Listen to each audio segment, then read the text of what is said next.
नमस्कार साथियों, कैसे हैं आप लोग। उम्मीद करता हूँ आप स्वस्थ होंगे। आपकी पढ़ाई अच्छे से चल रही होगी। आपका करंट अफेयर का जो सिलेबस है, जो टॉपिक्स हैं, वो रेगुलरली आप अपडेट रह रहे होंगे और रिवाइज कर रहे होंगे। जो हमारी क्लास होती है काफ़ी इंटरेस्टिंग होती है और बहुत ही बेहद ही इंपॉर्टेंट, मोस्ट इंपॉर्टेंट सवाल होते हैं इस सेशन में आपके लिए।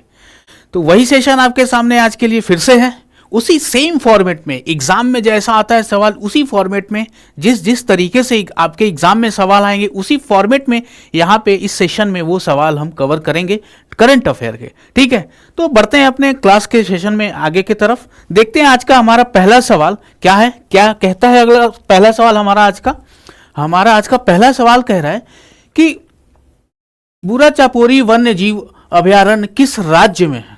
ठीक है, बुरा Chapori wild life sanctuary located in which state. ठीक है, थोड़ा सा साइज बढ़ा देते हैं पेन का। ठीक है, अब सही है।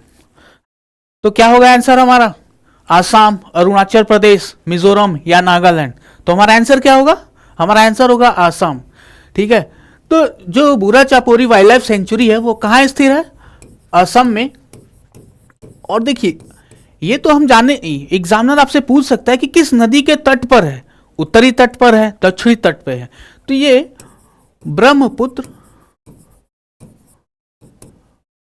ब्रह्मपुत्र नदी के दक्षिणी तट पे स्थित है। दक्षिणी तट पे मतलब किस,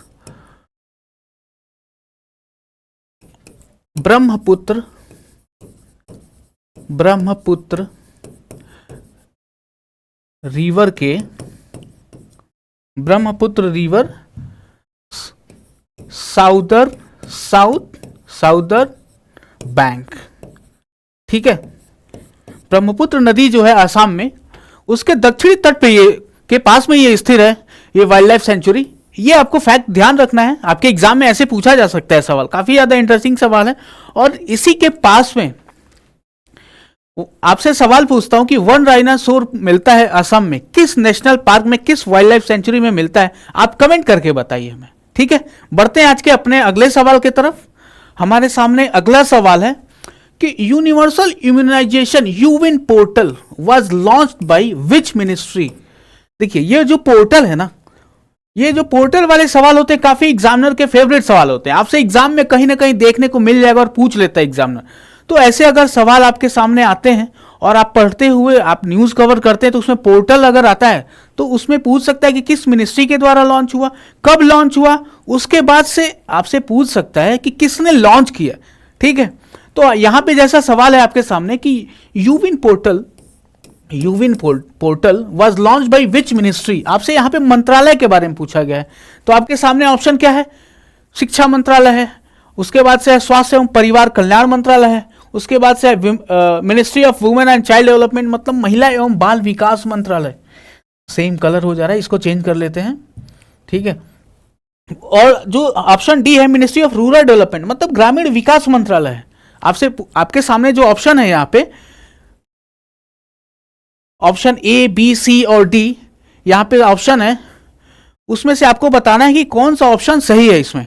ठीक है, तो हमारा आंसर कौन सा सही होगा, ministry of health, option B, ministry of health and family welfare, स्वास्थ्य एवं परिवार कल्याण मंत्रालय। और देखिए, आपसे पूछ सकता है एग्जामिनर, देखिए ये पोर्टल का सवाल है ना, काफी ज्यादा इंपॉर्टेंट होता है, बहुत ही फेवरेट होता है। कब लॉन्च हुआ ये पोर्टल, ये जो पोर्टल है कब लॉन्च हुआ, तो कब लॉन्च हुआ, 2024 में। ठीक है, और इसका मेन मकसद क्या है ये भी आपको जानना जरूरी है।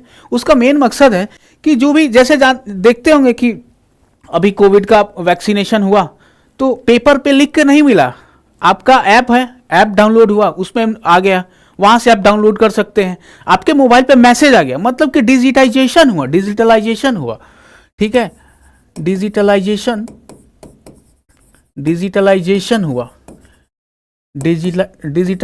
हुआ और उसके बाद से जो भी वैक्सीन लगेगा उसका रियल टाइम में ट्रैक कर सकते हैं, उसके बारे में इंफॉर्मेशन पता लग सकता है और उसका आप शेड्यूलिंग कर सकते हैं। ये सारे उसके में इस पोर्टल पे आप कर सकते हैं और उसका मेन पर्पस यही है कि कागज की जरूरत नहीं पड़ेगी। आप जब डिजिटाइजेशन हो जाएगा, ये बताइए आप कि अगर आपके मोबाइल पे मैसेज आए तो क्या जरूरत है, उसको डाउनलोड करेंगे, मोबाइल में ही रहेगा, दिखा देंगे, जब जरूरत पड़ेगा उस ऐप से, उस पोर्टल से डाउनलोड करेंगे, दिखा देंगे। ठीक है, तो ये डिजिटलाइजेशन का ये फायदा है, डॉक्यूमेंट डिजिटलाइजेशन ऑफ डॉक्यूमेंटेशन। ठीक है, बढ़ते हैं अपने अगले सवाल की तरफ, देखते हैं आज का हमारा अगला सवाल क्या है। काफी बेहद ही इंपॉर्टेंट सवाल है और इसलिए इंपॉर्टेंट हो जाता है कि ये जो टॉपिक है बेहद ही हॉट टॉपिक है, इसके बारे में अभी डिस्कस करेंगे। हॉट टॉपिक, ठीक है, जो मिडिल ईस्ट में अभी चल रहा है, मिडिल ईस्ट बोलिए, सेंट्रल एशिया बोलिए, उधर जो चल रहा है, मेनली मैं कहना चाहता हूं आपसे कि जो इजराइल, यूएस और ईरान, इन लोग इनके बीच में जो वार हो रहा है, उस पॉइंट ऑफ व्यू से आपसे सवाल आपके एग्जाम में बनेगा, जरूर बनेगा, इससे आप इसको आप झुठला ही नहीं सकते कि नहीं बनेगा। तो उसी पॉइंट ऑफ व्यू से ये काफी ज्यादा इंपॉर्टेंट सवाल है आपके लिए। पूछा जा रहा है इस सवाल में, हाल ही में समाचारों में देखी जाने वाली लितानी नदी, ठीक है, कौन सी नदी? लितानी नदी किस देश में स्थित है? ठीक है, ये नदी किस देश में स्थित है, आपसे ये सवाल है आपके सामने। तो ऑप्शन ए है इजिप्ट, ऑप्शन बी है आपके सामने लेबनान, ऑप्शन सी है इजराइल और ऑप्शन डी है ईरान। तो हमारा आंसर क्या होगा? हमारा आंसर होगा ऑप्शन बी, लेबनान। ठीक है, जैसे देखिए, ये इसको एक मैप के थ्रू तो समझते हैं कि ये मेडिटेरेनियन सी है, मेडिटेरेनियन सी, ठीक है, और यहां पे हमारा कहीं इजराइल है, इजराइल, ठीक है, और ये यहां पे इजराइल के ऊपर ही, यहां पे इजराइल के ऊपर में ही यहां पे है लेबनान, लेबनान, ठीक है, और यहां पे इसके ऊपर, यहां से ये एरिया सीरिया का है। आपसे देखिए, मैप बेस्ड सवाल भी आते हैं आपके एग्जाम में, तो मैप को भी जानना जरूरी है आपका। ठीक है, और उसके बाद से यहां पे इस वाले पोर्शन में, ठीक है, कलर चेंज करते हैं इसको दूसरे से, ये वाला जो देश है ये जॉर्डन है। कौन सा देश है? जॉर्डन। ठीक है, और उसके बाद से यहां से जो एरिया, ये जो हमने देखा, इधर से हमारा सऊदी अरब स्टार्ट होता है, सऊदी अरब स्टार्ट होता है, और इसके और लेबनान के पीछे, लेबनान यहां से जॉर्डन के पीछे ऐसे करके यहां तक आपका इराक होता है। ठीक है, इराक, और उसके बाद से ऐसे हमारा होता है, इराक हो गया ये, ठीक है, और यहां से गल्फ ऑफ पर्शियन गल्फ, फारस की खाड़ी, ठीक है, ये फारस की खाड़ी है, और ये सऊदी अरब है, और ऐसे करके यहां पे ओमान, ठीक है, और यहां पे जब है ये हमारा यहां पे ईरान है, यहां पे क्या है, यहां पे कौन सा देश है? ईरान है, और इसी को स्ट्रेट ऑफ हॉर्मुज, जो कि बहुत ही ज्यादा आज का हॉट टॉपिक है, आजकल के जो वॉर चल रहा है, इस सिचुएशन में ये हॉर्मुज, स्ट्रेट ऑफ हॉर्मुज, देखिए यहां पे है, न्यूज है कि straight of Hormuz, straight of दिख रहा है ऊपर, हाँ, हॉर्मुज, स्ट्रेट ऑफ हॉर्मुज, जल डमरू हॉर्मुज का, उसको ईरान ने कंट्रोल में कर रखा है। उससे क्या हो रहा है? एलपीजी, एलएनजी, इस और उसके बाद से जो फर्टिलाइजर है, क्रूड ऑयल है, उसकी जो मतलब कि उसका जो ट्रांसपोर्टेशन है, जितने भी जहाज जा रहे हैं उस जलडमरू के माध्यम से, स्ट्रेट ऑफ हॉर्मुज के माध्यम से, उसको कंट्रोल करके रखा नहीं हो, आवाजाही नहीं हो पा रहा है। उसका इफेक्ट देखिए क्या है कि उससे हर देश में जो उसके इकोनॉमी पे इफेक्ट पड़ेगा, वहां पे महंगाई बढ़ेगी, उसका जो एलपीजी, एलएनजी है, इसका जो डिस्ट्रीब्यूशन हो रहा था वो बाधित होगा। ठीक है, उससे आप एक तरीके से ऐसे देखिए, चैनलाइजेशन है। चैनलाइजेशन में क्या हुआ कि आपकी इकोनॉमी का एक पार्ट अगर मिस होता है तो उसका इफेक्ट अदर पार्ट पे भी पड़ता है। तो उसी तरीके से अगर यहाँ पे एलपीजी, एलएनजी जो आ रहा है वहां से, वैसे तो हमारे देश में मतलब कि अभी कंटिन्यूटी इसकी है, बहुत सारा अफवाह है सोशल मीडिया पे, कह रहे हैं कि बैन हो, मतलब कि आ नहीं रहा है, सिलेंडर नहीं मिल रहा है, इस तरीके का। तो आप अफवाहों पे ध्यान मत दीजिए, ठीक है। आप वहाँ पे ध्यान मत दीजिए। और आपको जो भी कंफ्यूजन हो रहा है, सीधे आप गवर्नमेंट की वेबसाइट है, पीआईबी है, वहाँ पे जाइए, आपको इन्फॉर्मेशन मिल जाएगा। अभी आप देखिए, जब यूपीएससी का मेंस जो फाइनल रिजल्ट आया, उसमें कंफ्यूजन हो रहा था कि दो लड़कियां थी जो कैंडिडेट हैं, उनका नाम तो सेम था, लेकिन दोनों आपस में कह रहे थे कि हमारा सिलेक्शन हुआ, हमारा सिलेक्शन हुआ। लेकिन देखिए, एक रिजल्ट के लिए यूपीएससी ने प्रॉपर एक नोटिस जारी किया। वहां से आप देखेंगे तो वहां से पूरा क्लेरिफाई हो गया कि कौन किस कैंडिडेट का मतलब रिकमेंडेशन हुआ है। इस तरीके से गवर्नमेंट जो होती है ना, जो भी अफवाहें हैं, अभी देखिए, अभी मैंने देखा कि बोला जा रहा कि जो एलपीजी सिलेंडर का जो आप जैसे कि बुकिंग करते हैं, तो वो टाइम पीरियड बढ़ा दिया गया है। नहीं, ऐसा नहीं है। उसके लिए गवर्नमेंट ने पूरा प्रॉपर उसके लिए नोटिस जारी किया, ताकि लोग उसको देखें, उस इंफॉर्मेशन को, और सही जानकारी उनके पास जाए। उससे क्या होता है कि अफवाह फैलने से लोगों में अफरा तफरी होती है, लोग नहीं जानते हैं, जिनको नहीं पता है वो अपने डिसीजन अलग तरीके से लेते हैं, और चिंता होता है उनको, और कुछ नहीं होता है। उस चिंता के कारण बहुत सारे उनको प्रॉब्लम फेस करना पड़ता है। ठीक है, तो इस तरीके से देखा हमने। तो स्ट्रेट ऑफ हॉर्मुज जो यहाँ हमने देखा, अभी उस वहाँ स्ट्रेट ऑफ हॉर्मुज जो ये है, स्ट्रेट ऑफ हॉर्मुज, यहाँ पे हॉर्मुज ईरान का कंट्रोल है, और यहाँ से आवाजाही कम हो गया है, कंट्रोल कर रहा है ईरान। ठीक है, तो इससे जो अभी हमने डिस्कस किया एलपीजी का, एलएनजी का, उसके बाद से पीएनजी, तो खैर उसकी बात नहीं है, क्रूड ऑयल वगैरह का जो ट्रांसपोर्टेशन है, जो अपने देश के चारों तरफ मतलब कि पड़ोसी देश हैं, उन्होंने तो अपने बहुत सारे प्रिकॉशन लेने कर दिए। उसके बाद से एक चीज देखिए, एक अफवाह फैलाया जा रहा है कि कहीं मतलब कि कोरोना के टाइम के जैसा लॉकडाउन ना लगा दे मोदी जी। अरे भाई यार, कैसी बात करते हो आप लोग। अगर ऐसी कोई मतलब ऐसी कोई जानकारी रहेगी तो मोदी जी खुद आके सामने बोलेंगे। वही मतलब कि आपको पता ही है उनका स्टाइल, शाम को 8 बजे मिलते हैं आपके साथ, अपने देशवासियों के साथ मिलते हैं शाम को 8 बजे, इसी तरीके से आपके सामने आएगा। लेकिन अफवाह पे ध्यान मत दीजिए। ठीक है, बढ़ते अपने अगले सवाल की तरफ। हमारा अगला सवाल है, वर्ल्ड मीटियोरोलॉजिकल डे, विश्व मौसम विज्ञान दिवस प्रत्येक वर्ष किस दिन मनाया जाता है? ठीक है, किस दिन मनाया जाता है? तो ऑप्शन ए है 21 मार्च को, 22 मार्च को, 23 मार्च को और 24 मार्च को। ठीक है, तो कौन सा आंसर हमारा सही होगा? ऑप्शन सी, 23 मार्च। ठीक है, देखिए ये तो वर्ल्ड मीटियोरोलॉजिकल डे है जो, वो उसका कब मनाया जाता है? 23 मार्च को। और इसका आपसे देखिए एग्जामिनर आपसे हेडक्वार्टर भी पूछ सकता है कि इसका हेडक्वार्टर कहाँ है, तो जिनेवा स्विट्जरलैंड में। ठीक है, जिनेवा। ठीक है, और कहां पे है ये? स्विट्जरलैंड में। कहां पे है ये? जिनेवा स्विट्जरलैंड में हेडक्वार्टर है। और आपके सामने मैं पूछता हूं, चलिए खैर कि मैं बता देता हूं कि इसका थीम क्या है इस बार का।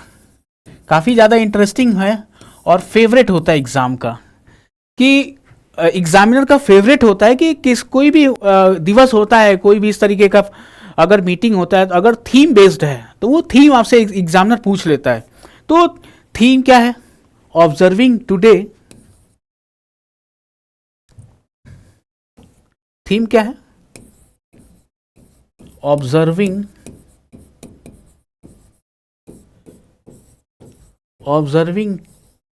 टुडे। उसके बाद से है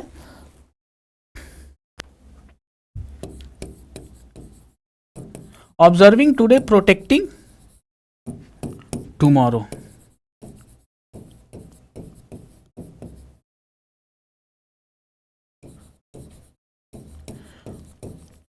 इसका थीम जो है ये काफी ज्यादा इंटरेस्टिंग है और आपको ध्यान रखना है। देखिए, इंफॉर्मेशन आपके पास है वो तो जरूरी है, लेकिन आपको उस इंफॉर्मेशन को रिटेन करके मतलब कि याद रख के ध्यान रखना है। आप वो कैसे होगा? आपको रिवाइज करना होगा। यहां पे आप देख लिए, आप समझ लिए, पढ़ लिए, आपको इसको ध्यान रखना है, वो भी बेहद जरूरी है। तो ऑब्जर्विंग टुडे मतलब कि आज ध्यान रखिए और कल को सुरक्षित रखिए। ठीक है, देखते हैं आज का अगला सवाल क्या है हमारे सामने। स्वस्थ नारी सशक्त परिवार अभियान is a joint initiative of which ministry, following ministry, मतलब यहाँ पे आपके सामने 4 ऑप्शन है, उसमें से पूछ रहा है कि ये जो हमारा स्वस्थ नारी सशक्त परिवार अभियान है ये किस मंत्रालय के द्वारा संयुक्त पहल किया गया है। तो हमारा आंसर क्या होगा इन चारों ऑप्शन में? ऑप्शन ए स्वास्थ्य एवं परिवार कल्याण मंत्रालय और महिला एवं विकास मंत्रालय। ये काफी इंपॉर्टेंट सवाल है, ये बहुत ही ज्यादा इंपॉर्टेंट सवाल है, इसको बेहद मतलब कि ध्यान रखने वाली बात है। और आपसे एग्जाम में इस तरीके के सवाल आते हैं और एग्जामिनर आपसे पूछ सकता है ये सवाल, ठीक है, कि स्वस्थ नारी सशक्त परिवार अभियान किस मंत्रालय के द्वारा संचालित किया गया है। हो सकता है कि आपके सामने एक ही ऑप्शन हो, ministry of health and family welfare, या फिर दोनों हो। जो भी ऑप्शन आपको दिखेगा इन दोनों में वो ऑप्शन आपका सही करेक्ट आंसर होगा उस एग्जाम में, ठीक है। बढ़ते हैं अपने अगले सवाल की तरफ। हमारा अगला सवाल है प्रोडक्शन लिंक इंसेंटिव स्कीम, उसका टाइटल क्या है? National programme on advance chemistry cell battery storage is administered by which ministry. देखिए यहां पे फिर से आपके सामने मंत्रालय से रिलेटेड सवाल है कि कौन सा मंत्रालय है जिसके अंतर्गत पीएलआई स्कीम के अंतर्गत ये प्रोग्राम चलाया गया, ठीक है। तो ऑप्शन है आपके सामने ministry of heavy industry, ministry of power, ministry of new and renewable energy और मिनिस्ट्री ऑफ माइंस, ठीक है। तो हमारा आंसर क्या होगा इसका? Ministry of heavy industry, option A ministry of heavy industry, ठीक है, मिनिस्ट्री ऑफ हैवी इंडस्ट्री। और ये कब लॉन्च हुआ? और जैसे देखिए पीएलआई, आपसे एग्जामिनर पूछ सकता है पीएलआई कब लॉन्च हुआ, तो कब लॉन्च हुआ आपको ध्यान रखना है 2020 में। और ये प्रोग्राम जो है national programme on advance chemistry cell battery storage, ये कब लॉन्च हुआ, इसको कब किया गया? 2021 में। और आपसे इस तरीके से एग्जामिनर आपको ईयर पूछ के भी कंफ्यूज कर सकता है, ठीक है। तो बढ़ते हैं अपने अगले सवाल की तरफ। आज के अगला सवाल है PM electric drive revolution in innovation vehicle enhancement, मतलब शॉर्ट फॉर्म में एक्रोनिम है उसका पीएम ई ड्राइव, ठीक है। इसको ध्यान रखना है आपको। PM E drive scheme was launch on which date. देखिए आपसे एग्जामिनर सवाल को घुमाएगा, कभी ईयर पूछ लेगा, कभी डेट पूछ लेगा, एग्जैक्ट डेट पूछ लेता है एग्जामिनर आपसे। तो कभी कभार होता है कि आपको ध्यान देना होता है कि वो किस डेट में वो स्कीम लॉन्च हुआ। जैसे यहां पे है आपके सामने पीएम ई ड्राइव स्कीम कब लॉन्च हुआ, उसके आपके लिए आपके सामने 4 ऑप्शन है, 22, 23, 24 में डेट वाइज ऑप्शन है आपके सामने। तो आंसर क्या होगा हमारा? 1/4/2024, मतलब कि 1 अप्रैल 2024 को, ठीक है। पीएम ई ड्राइव स्कीम कब लॉन्च हुआ? 1 अप्रैल 2024 को। और ये जो पीएम ई ड्राइव स्कीम है किस मंत्रालय के अंतर्गत हुआ? तो ये मिनिस्ट्री ऑफ हैवी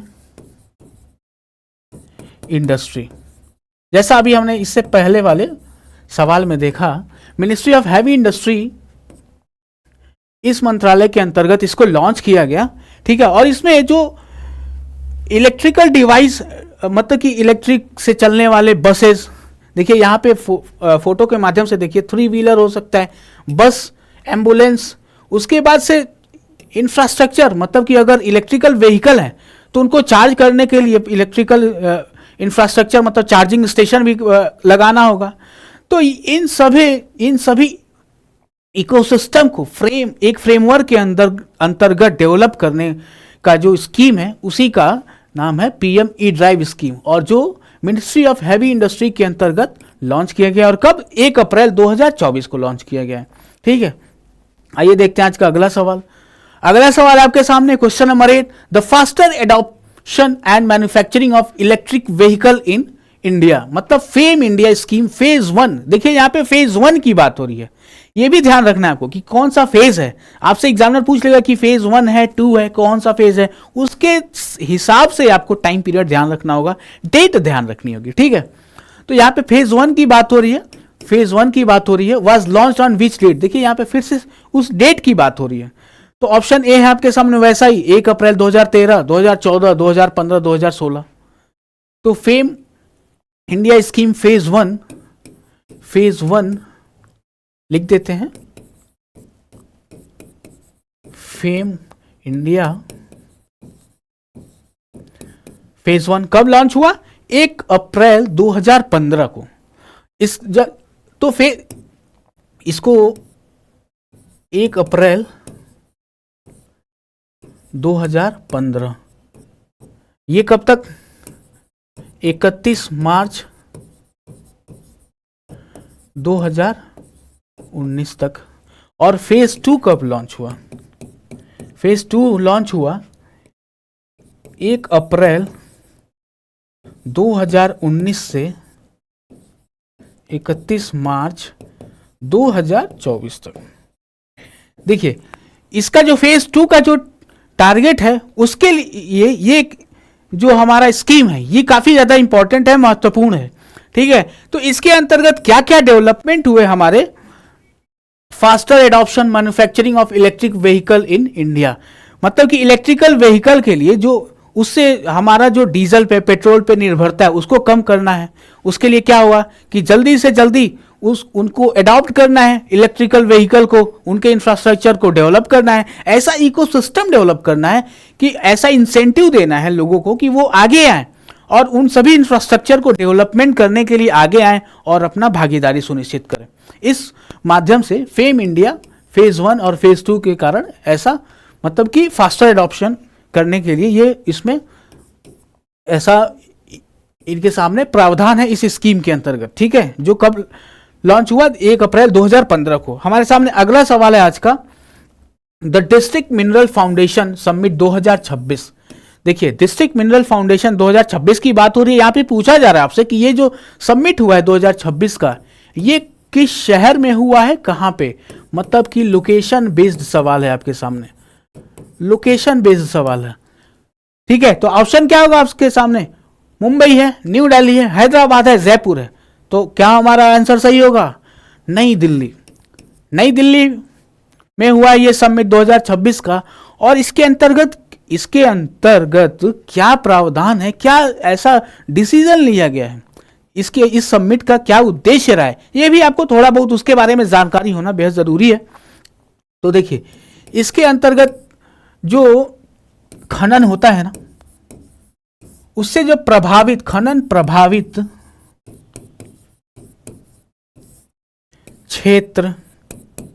खनन प्रभावित क्षेत्र या आबादी, लिखते हैं यहां पे, खनन प्रभावी क्षेत्र या आबादी, उनके डेवलपमेंट के लिए, मतलब उनके विकास के लिए काम करेंगे।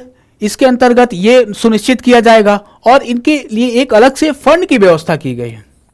ठीक है, देखिए, विकास करना है, डेवलपमेंट करना है, तो उसके लिए पैसा चाहिए, फंड चाहिए। वो कहां से आएगा? सरकार एलोकेट करेगी। उसके अंतर्गत जैसे क्या हुआ कि उसके निगेटिव इफेक्ट हुए, अगर खनन हुआ उसके कुछ निगेटिव इफेक्ट्स होते हैं, तो उसको कितना जल्दी उससे रिहेबिलिटेट किया जाए, कितना कम से कम किया जाए मतलब कि जो निगेटिव इम्पैक्ट पड़ रहा है वहाँ के लोगों के ऊपर या फिर वहाँ के जो इन्वायरमेंट है उनके ऊपर कोई निगेटिव इम्पैक्ट पड़ रहा है, तो उसको कैसे कम किया जा सके, उसको सुनिश्चित करने के लिए इस डिस्ट्रिक्ट मिनरल फाउंडेशन समिट हुआ। वहाँ पे इसका डिस्कशन हुआ और ये प्रावधान किया गया, एक फंड के अंतर्गत खनन प्रभावित क्षेत्र और आबादी के डेवलपमेंट एवं विकास के लिए बातें की गई। ठीक है, देखते हैं अगला सवाल हमारे सामने क्या है। PM Kusum scheme, PM Kusum scheme is implemented under which ministry? ठीक है, किस मंत्रालय के अंतर्गत पीएम कुसुम स्कीम को इंप्लीमेंट किया गया है? आपके सामने ऑप्शन है, ministry of agriculture and farmer welfare, ministry of power, ministry of new and renewable energy की बात हो रही है, ऑप्शन सी में हो। और ऑप्शन डी क्या कह रहा है? मिनिस्ट्री ऑफ रूरल डेवलपमेंट, मतलब कि ग्रामीण विकास मंत्रालय के द्वारा इंप्लीमेंट किया गया। तो आंसर क्या होगा हमारा? Ministry of new and renewable energy. देखिए, कंफ्यूजन हो सकता है आपको यहां पे, क्योंकि अगर आप इस स्कीम के बारे में जान रहे हैं, पहले तो देखते हैं कि पीएम कुसुम स्कीम है, ये कहता क्या है, इसके अंतर्गत क्या बातें हैं, क्या इंफॉर्मेशन है, क्या फैक्ट है। ठीक है, तो पीएम कुसुम स्कीम जो है, इसके अंतर्गत ये किस ministry of new and renewable energy के द्वारा इंप्लीमेंट किया गया। इसमें जो देखते हैं ना, गांव में या फिर जहां खेती होती है वहां पे मतलब कि डीजल पंप से पानी निकाला जाता है और उसको मतलब कि खेतों में मतलब कि बहाया जाता है ताकि हमारा जो क्रॉप है, अगर धान गेहूं, उसकी उपज अच्छी हो सके। तो जो डीजल से चलने वाले पंप हैं उसको कम करने के लिए सौर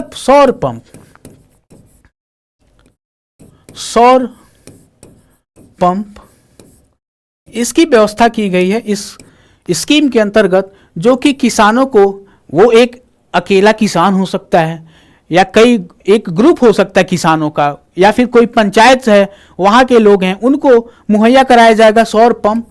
और सौर पंप के माध्यम से जो डीजल पे आधारित पंप है, डीजल पंप, उसको कम करना है ताकि उससे जो वातावरण पे नुकसान हो रहा है उससे कमी हो सके, और जो डीजल पे जो निर्भरता है उसको कम किया जा सके। ठीक है, तो सौर ऊर्जा का उपयोग करने के लिए है। तो आपका कंफ्यूजन हो सकता है कुछ टाइम के बाद में कि कहीं इसका answer ministry of agriculture and farmer welfare तो नहीं हो गया। नहीं, आपको यह फैक्ट ध्यान रखना है कि ये किस मंत्रालय के अंतर्गत आएगा, नवीन एवं नवीनकरणीय ऊर्जा मंत्रालय के अंतर्गत। देखिए इसके क्या फायदे हैं। इसके अंतर्गत अगर वो किसान या ग्रुप ऑफ फार्मर्स इसको लगाते हैं, इस सौर ऊर्जा का उपयोग करके लगाते हैं, तो उनका इनकम बढ़ेगा। जैसे कि ये जो एनर्जी है उनको सस्ते रेट पे मुहैया होगी, और वो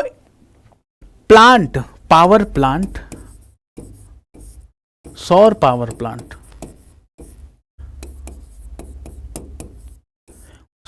प्लांट उसको लगा सकते हैं, और उसमें जो एनर्जी, जो बिजली जनरेट होगी, उसको वो बेच सकते हैं दूसरों को। इससे क्या होगा, इससे ये होगा कि वो वहां पे जो इस्तेमाल करने की उनकी नीड की जो एनर्जी है वो तो हो गई, लेकिन जो एक्स्ट्रा एनर्जी है वो दूसरे किसान को, दूसरे लोगों को बेच सकते हैं।